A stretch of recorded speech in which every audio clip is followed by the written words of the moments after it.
எல்லா டீச்சர்ஸையும் வர சொல்லிருங்க.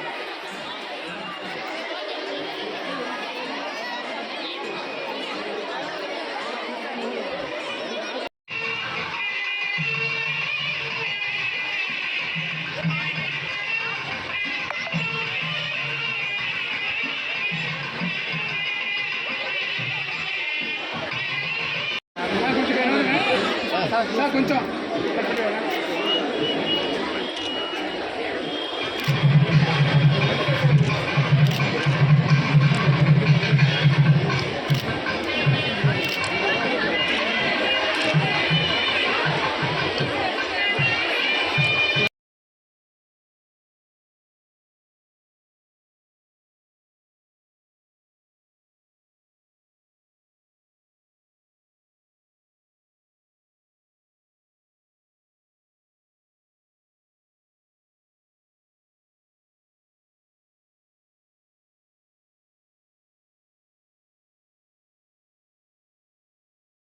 இருந்த ஜெயின் கோபியன் என்கின்ற ஒரு கம்பெனி.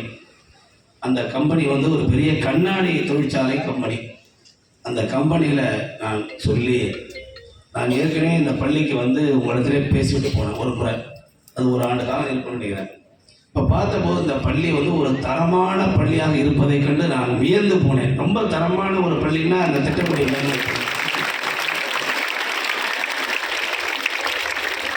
அதே போக அதிகமான ஸ்ட்ரென்த் இருக்கிற பள்ளி இந்த நமக்கு பள்ளி தான். அதனால நான் சில வாக்குறுதிலாம் கொடுத்து போயிருப்பேன், ஆனால் யாரும் அதை வந்து ஃபாலோ பண்ணல. இது மாதிரி 10ஆம் வகுப்புல முதல் மார்க் எடுத்தால் பணம் கொடுக்குறோம், +2 சொன்னோம். எந்த எச்எம்மும் ஃபாலோ பண்ணல, இங்கே இருக்க ஆசிரியரும் ஃபாலோ பண்ணலன்னு நினைக்கிறேன். என்னன்னு தெரியல, அதை பார்த்துங்க. குறிப்பாக முதல் மார்க் எடுத்தவங்க, 2ஆவது மார்க் எடுத்தவங்க, 3ஆவது மார்க் எடுத்தவங்கன்னா நம்ம ஏதாவது உதவி செய்யணும்னு சொல்லியிருந்தோம். அது என்னென்ன இந்த தலைமை ஆசிரியர்கள் நினைவுபடுத்தி அதை என்னிடத்தில் கேட்க வேண்டும் என்று நான் கேட்டுக்கொள்ள விரும்புகிறேன். இந்த பள்ளியில் அதனால் எதுக்கு அதை சொல்ல வந்தேன்னா, அப்போது வந்தபொழுது இந்த பள்ளியில் பார்த்துட்டு ஒரு நல்ல ஒரு சிறப்பான பள்ளியாக இருக்கு. மாணவிகள் ரொம்ப தரமாக இருக்காங்க, ரொம்ப டிசிப்ளினாக இருக்காங்க. ஸோ இந்த பள்ளிக்கு ஏதாவது செய்ய வேண்டும் என்று கருதினால் அதுக்கு என்ன செஞ்சால் சரியாக இருக்குங்கிறத யோசனை பண்ணி ஸ்மார்ட் கிளாஸ் இப்போ வந்து இன்னைக்கு விஞ்ஞான உலகம் வளர்ந்து கொண்டிருக்கின்ற காரணத்தினால் ஒரு ஸ்மார்ட் கிளாஸ் வேணும்னு சொல்லி இந்த நிறுவனத்தில் சொன்னோம். அவர்கள் சுமார் 50 லட்சம் ரூபாய் செலவு செய்து இன்றைக்கு ஒரு ஸ்மார்ட் கிளாஸை உருவாக்கி இருக்கிறார்கள்.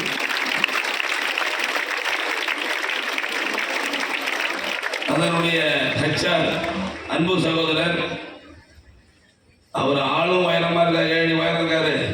அந்த அளவுக்கு நல்ல மனதும் பறந்து உயர்ந்திருக்கு. அதற்காக நான் மனதார பள்ளியின் சார்பில்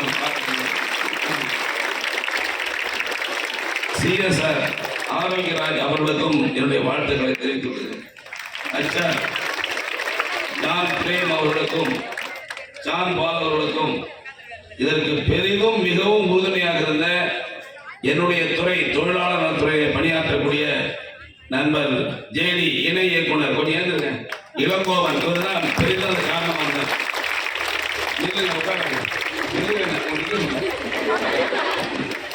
மாணவர்கள் வாத்தியார் என்ன சொல்வார், நில்லுன்னு சொல்வார்.